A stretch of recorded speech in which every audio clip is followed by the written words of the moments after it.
বাচ্চা পোলাপান, বয়স কম, রক্ত গরম, বেয়াদবি করে ফেলছে, কি আর করবেন? এই বয়সে তো এগুলো আনএক্সপেক্টেড কোনো কিছু না। তো জাপানের স্ট্রাইকার ২১ বছর বয়সী বলে ফেলছে যে ব্রাজিলের নাম ধাম তো আগের মতন শোনা যায় না। ইনফ্যাক্ট আগের মতন ভয়ঙ্কর টিমও মনে হইতেছে না। নাও ক্যাপ্টেন হিসেবে মার্কো এই টাইপের কথাবার্তা হজম করতে পারারও কথা না। ৫ বার বিশ্বকাপ জেতা দল, হাজার হইলেও রক্তের মধ্যে সেই বংশীয় ব্যাপার আছে, তো উচ্চ বংশীয় ব্যাপার-স্যাপার মান সম্মানেও লাগছে। বলে দিছে যে ছেলে অ্যারোগ্যান্ট। বাংলাদেশে হইলে বলে দিত ছেলে বেয়াদব। এনিওয়ে কোচ কিন্তু খুব ভালো সামলাইছে। কার্লোর কথাবার্তা হচ্ছে এইসব মাইন্ড গেমের মাঝখানে আমরা নাই, ম্যাচ নিয়ে ফোকাস, এবং দর্শক হিসাবে আজকে বিগ ম্যাচ দেখব। আমাদের ফোকাস সব কিছুর মধ্যেই। গল্প লাগবে, ট্যাকটিক্স লাগবে, ম্যাচ লাগবে, সব কিছুই লাগবে। নাও বিগ ম্যাচ।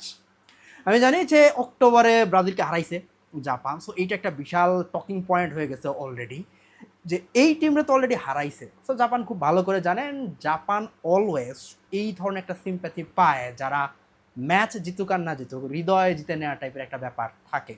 নাও ম্যাচ নিয়ে আলাপ করার শুরুতেই যে জিনিসটা মনে করায় দিতে চাই, জাপান আজকে পর্যন্ত কোনোদিন নকআউট ম্যাচ জেতে নাই। সো ইতিহাস কিন্তু তাদের পক্ষে না। এ পর্যন্ত ৪ বার তারা নেক্সট রাউন্ডে গেছে, প্রত্যেকবার প্রথমেই বাদ। সো নকআউটে ম্যাচ জিতে পরের রাউন্ডে যাওয়াটা তাদের অ্যাকচুয়ালি আসে না ঠিকঠাক মতো। সো এই দিক থেকে অ্যাকচুয়ালি ব্রাজিলের একটা হিউজ পরিমাণের অ্যাডভান্টেজ। কিন্তু কাহিনী হইল যে লাস্ট মুখোমুখিতে জাপান জিতছে, এই ইতিহাসও যেরকম তাদেরকে নেক্সট রাউন্ডে নিবে না। জাপান কোনোদিন সেকেন্ড রাউন্ডের পরে পার হয়ে পরের রাউন্ডে যায় নাই, এই ইতিহাস ভেজে খেয়েও খুব একটা লাভ নাই। আমাদের নজর দেওয়া লাগবে সরাসরি ম্যাচের দিকে। নাও আজকের match big match, we know about that. বিশ্বকাপ নকআউট আসার পরে ফুললি অ্যারাইভড, এই ফিলিংটাই হইতেছে। ম্যাচ কেমন যাবে বলে মনে হয়? ফার্স্ট থিং ফার্স্ট, ব্রাজিল নিয়ে আলাপ করতে গেলে সোজা সবটা পয়েন্ট যেটা, সেটা হচ্ছে ভিনিসিয়াস এই ব্রাজিলের অ্যাটাক লাইন ক্যারি করতেছে, সিঙ্গেল হ্যান্ডেডলি ক্যারি করতেছে এই জায়গায়। ৩ ম্যাচে ৪ গোল। শুরু যেরকমই হোক না কেন, মরক্কোর এগেনস্টের ম্যাচের পরে ব্রাজিল কমপ্লিটলি টার্নড অ্যারাউন্ড। প্রশ্ন এই জায়গায় তো আসতেই পারে, সেটা হচ্ছে যে পরের যেই প্রতিপক্ষগুলো হাইতি, স্কটল্যান্ড অত ভালো প্রতিপক্ষ না, এই লজিক আসতে পারে। বাট আসলেও কিছু করার নাই। ইউজুয়ালি আমরা যেটা দেখি যে কার্লোর টিম যখন মাদ্রিদেও ছিল বা যে কোনো জায়গায় থাকুক না কেন, টুর্নামেন্টের শুরুতে অনেক সময় দেখা যায় যে অত অ্যাট্রাক্টিং ফুটবল খেলে না, কিন্তু টাইম যাওয়ার সাথে সাথে তার টিমের যে ট্যাকটিক্স, স্মুথনেস, অর্থাৎ যে সকল ফাইন টিউন করা লাগে সব কিছু মিলে কম্বিনেশন খুঁজে পাওয়ার ইতিহাস পুরাতন। যারা রেগুলার ক্লাবে ফুটবল ফলো করে তারা বুঝবে যে কার্লোর আন্ডারে লাস্ট টাইম কীভাবে মাদ্রিদ অ্যাকচুয়ালি চ্যাম্পিয়ন্স লিগ জিতছে। And here is another point, সেটা হচ্ছে ভিনি এর আগের বিশ্বকাপে সাইড ক্যারেক্টার ছিল, নেইমারের সাথে তার একই ওয়েতে পজিশন ক্ল্যাশ করতেছিল। এইবার যেটা হয়েছে যে মাদ্রিদেও আমরা সেম টাইপের ক্যারিশমা দেখছি, যে কার্লোর আন্ডারে ভিনি কমপ্লিটলি আনলকড। তাকে যখন অনেক বেশি করে স্পেস দেওয়া হয়, রেকগনাইজ করা হয়, তাকে যখন প্রজেক্টের মেইন ম্যান বানানো হয়, তখন সে ফিলও করে খুব ভালো, ডেলিভারও করে খুব ভালো রেজাল্ট। এবং এই ব্রাজিল টিমে আমি জানি যে নেইমারকে নিয়ে অনেক বেশি expectation, hype and everything, but the truth is এই ব্রাজিল টিমের মেইন ম্যান ভিনিসিয়াস। এবং যদি আরও নেক্সট রাউন্ডে যাওয়া লাগে এবং যদি আরও ডিপ রান নেওয়া লাগে, তাহলে ভিনিসিয়াসকেই করা লাগবে। তো ট্যাকটিক্যাল পয়েন্ট এই জায়গায় খুবই সিম্পল। আমরা যদি এখন পর্যন্ত ম্যাচগুলোর দিকেও তাকায় দেখি, ব্রাজিলের মেইন ব্লু প্রিন্টই এইটা, যে সকল ধরনের ডিফেন্ডিংয়ের পর বল উইন করার পরে কন্টিনিউলি ভিনিসিয়াসের দিকে বল ঠেলে দাও এবং ট্রাই করো এমন একটা সিচুয়েশন ক্রিয়েট করতে যেই জায়গাতে ভিনিকে টাচ লাইনে আইসোলেট করে 1 ভার্সেস 1 সিচুয়েশন ক্রিয়েট করে দেওয়া যায়। বিকজ সে যদি ইন্ডিভিজুয়ালি একটা ব্রিলিয়ান্ট মোমেন্ট ক্রিয়েট করে, তাহলে হয়তো বা ব্রাজিলের জন্য আলটিমেটলি ভালো কোনো রেজাল্ট আসতেছে। বিকজ এর বাইরে ফরওয়ার্ড লাইনে যারা এগুলো, কুনহা খুব ভালো সার্ভিস দিতেছে, রায়ান খুবই impressive, but still out of nowhere একটা ব্রিলিয়ান্ট মোমেন্ট ক্রিয়েট করে, একটা গোলের চান্স ক্রিয়েট করার হিসাব যদি আপনি করতে চান, আপনি ভিনির দিকেই তাকায় থাকবেন, অন্য কারোর দিকে না। এই তো গেল অন দা বলের হিসাব। যখন বল পায়ে আসে, আমরা জানি যে লাস্ট পর্যন্ত যেমনি হোক না কেন ভিনিসিয়াসকেই খুঁজবে। বিকজ আজকেও যদি নেইমার নামে, হোপফুলি নামবে কোনো না কোনো এক মোমেন্টে, সেটাও শুরু থেকে শুরু করার কথা না। না, অফ দ্য বলের সিনারিও এই জায়গাতে একটা কেচাল আছে, সেটা হচ্ছে স্কটল্যান্ড ম্যাচে বেশ ভালো মতনই জিতছে ব্রাজিল, বাট কাহিনী যে জিনিসটা, সেটা হচ্ছে ট্যাকটিক্যাল একটা চেঞ্জের দিকে কিন্তু আমরা ইজিলি নজর দিতে পারি। সেইখানে আমরা ইজিলি দেখছি যে যে চেঞ্জটা কালো নিয়ে আসছে, অফ দ্য বলে আউট অফ দ্য পজিশনে ফ্ল্যাট 4-4-2 খেলাইতেছে না, যে নট লাইক যে ডিফেন্সে 4 জন, মিডফিল্ডের ডিফেন্সিভ লাইনে 4 জন, সামনে 2 জন না।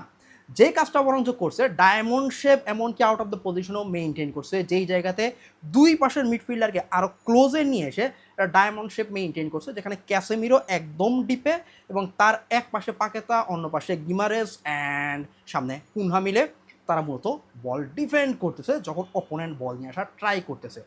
এর ফলে যে কাহিনীটা হয়েছে সেটা হচ্ছে ওয়াইড এরিয়াতে স্কটল্যান্ড অনেক বেশি স্পেস পাইতেছিল। এখন ভিনিসিয়াস অন দ্য বলে যতই ক্যারিশমা দেখাক না কেন, এই জিনিসটাও খুব অবভিয়াস, যখন বল পায়ে থাকে না, ডিফেন্সিভ কাজকর্ম করা লাগে, নিচে নামা লাগে, প্রেস করা লাগে, এই কাজগুলো আবার তার খুব একটা পছন্দ না।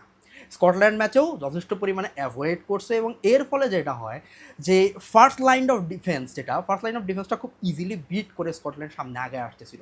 এখন স্কটল্যান্ড টিমের ওই লেভেলের ক্যালিবার নাই, ওই লেভেলের সাহসও তারা দেখাইতে পারে নাই, যেখানে তারা অনেক বেশি রিস্কি মুভ নিবে, ওয়াইড এরিয়ার এই ফাঁকা জায়গাটারে ব্যবহার করে বল উপরে তুলবে, এই সাহস স্কটল্যান্ড খুব একটা করে নাই।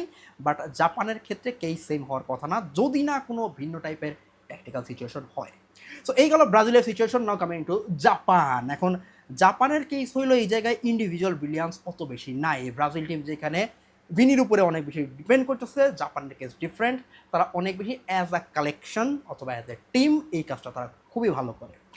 অ্যাটাক সাজানোর ক্ষেত্রে তাদের ফর্মুলা খুবই সিম্পল, খেয়াল করে দেখবেন যে তারা হাফ স্পেস অনেক বেশি কাজে লাগায় এবং হাফ স্পেসে তারা ভার্টিক্যাল পাস দিতে থাকে সামনের দিকে বল প্রোগ্রেস করার জন্য। অ্যান্ড এর বাইরের কাহিনী তারা যেটা করে সেটা হচ্ছে প্লেয়ারদের মাঝখানে প্রচুর পরিমাণে সুইচ করা, প্লেয়াররা ফিক্সড কোনো পজিশন মেনটেন করতে চাইতেছে না, যার ফলে প্রচুর পরিমাণে অপোনেন্টকে যারা ট্র্যাক করবে, যারা মার্ক করবে, কনফিউশনে ফেলা যায়। And the last thing is definitely মিডফিল্ডারদেরকে অনেক বেশি ড্রপ করা। এর ফলে যে কাজটা করা ট্রাই করে যে অপোনেন্টের প্লেয়ার সে যেন তাকে মার্ক করতে করতে, ট্র্যাক করতে করতে নেমে আসে অ্যান্ড খানিকটা যেন জায়গা তৈরি হয়। অ্যান্ড লাস্ট পয়েন্ট, যখন বল পায়ে থাকে না, এই জায়গাতেও জাপান খুব একটা ইমপ্রেসিভ জিনিস ট্রাই করে। সে কখনোই খুব একটা প্যানিক করে না এবং একটা জিনিস খুব ভালো মতন মেনটেন করে, সেটা হচ্ছে যে যেই প্লেয়ারের যেই পজিশন, এই পজিশনাল অ্যাওয়ারনেস মেনটেন করা এবং পুরা প্রেসিংটা খুব কোঅর্ডিনেটেড থাকে, খুবই ডিসিপ্লিন। প্রত্যেকটা প্লেয়ার জানে কোন এরিয়া এবং কোন জোন পর্যন্ত মার্ক করবে, এইটা কোনোভাবেই ক্রস করে না। অ্যান্ড ম্যাক্সিমাম টাইম ট্রাই করে অপোনেন্টকে ওয়াইড এরিয়াতে আইসোলেট করে কোনো একটা ওয়েতে বল জিতে নেয়ার। অর্থাৎ অপোনেন্ট যদি বল পেয়েও যায় তারপরে জাপান অনেক বেশি প্যানিক করবে না, রাদার তারা যখন অ্যাটাকিং মোডে আছে এই অবস্থায় কাউন্টার প্রেস করে বল জিতে নেওয়া এবং ট্রানজিশন মেনটেন করা ট্রাই করে, ট্রানজিশন উইন করা ট্রাই করে। That's the basic game play. আমরা এর আগে 2022-এও কিন্তু সেম জিনিস দেখছি যে তারা অনেক বেশি ট্রানজিশনে হিট করা ট্রাই করতেছে। সো ওভারঅল যদি সাম আপ করি তাহলে এই ম্যাচ অ্যাকচুয়ালি আমার যেটা মনে হয় যে লাস্ট পর্যন্ত রেজাল্ট কোন দিকে যাবে ডিপেন্ড করবে সিম্পলি দুইটা জিনিসের উপরে। এক, জাপান যদি অনেক বেশি ট্রানজিশন মেনটেন করতে পারে, অর্থাৎ কাউন্টার প্রেস করে বল উইন করে অনেক কাউন্টার অ্যাটাক সাজাইতে পারে, তাহলে এই জিনিসটার রেজাল্ট জাপানের পক্ষে নিয়ে যাইতে পারে।